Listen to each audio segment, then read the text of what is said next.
ನಡೆದಿದೆ. ಹೌದು, 10 ವರ್ಷದ ಬಾಲಕಿಗೆ ಲೈಂಗಿಕ ದೌರ್ಜನ್ಯದ ಆರೋಪವನ್ನು ಮಾಡಲಾಗಿದೆ. ಬೆಳಗಾವಿ ಜಿಲ್ಲೆಯ ನಿಪ್ಪಾಣಿ ಪಟ್ಟಣದಲ್ಲಿ ನಡೆದಿರುವಂತಹ ಘಟನೆ ಇದು. ಆಮೇಲೆ ದೌರ್ಭಾಗ್ಯ ನೋಡಿ, ಇಲ್ಲಿ 10 ರೂಪಾಯಿ ಆಸೆ ತೋರಿಸಿ ಲೈಂಗಿಕ ದೌರ್ಜನ್ಯವನ್ನು ಎಸಗಿದ್ದಾನೆ ಅನ್ನುವಂಥದ್ದು ಆರೋಪ. ಆಸಿಫ್ ಭಾಗವಾನ್ ಎಂಬಾತ ಇಂಥ ಕೃತ್ಯವನ್ನು ಎಸಗಿದಾನಂತೆ. ಆಸಿಫ್ ಭಾಗವಾನ್ ಅಂತೇಳಿ 10 ರೂಪಾಯಿ ಆಸೆ ತೋರಿಸಿ ಬಾಲಕಿಯ ಅಂಗಾಂಗವನ್ನು ಮುಟ್ಟಿ ವಿಕೃತಿಯನ್ನು ಮೆರೆದಿದ್ದಾನೆ.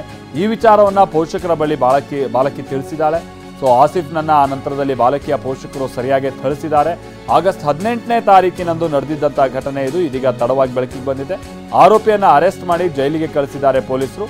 ನಿಪ್ಪಾಣಿ ಶಹರ ಪೊಲೀಸ್ ಠಾಣೆಯಲ್ಲಿ ಇದಕ್ಕೆ ಸಂಬಂಧಪಟ್ಟಂಗೆ ಪ್ರಕರಣ ದಾಖಲಾಗಿದೆ.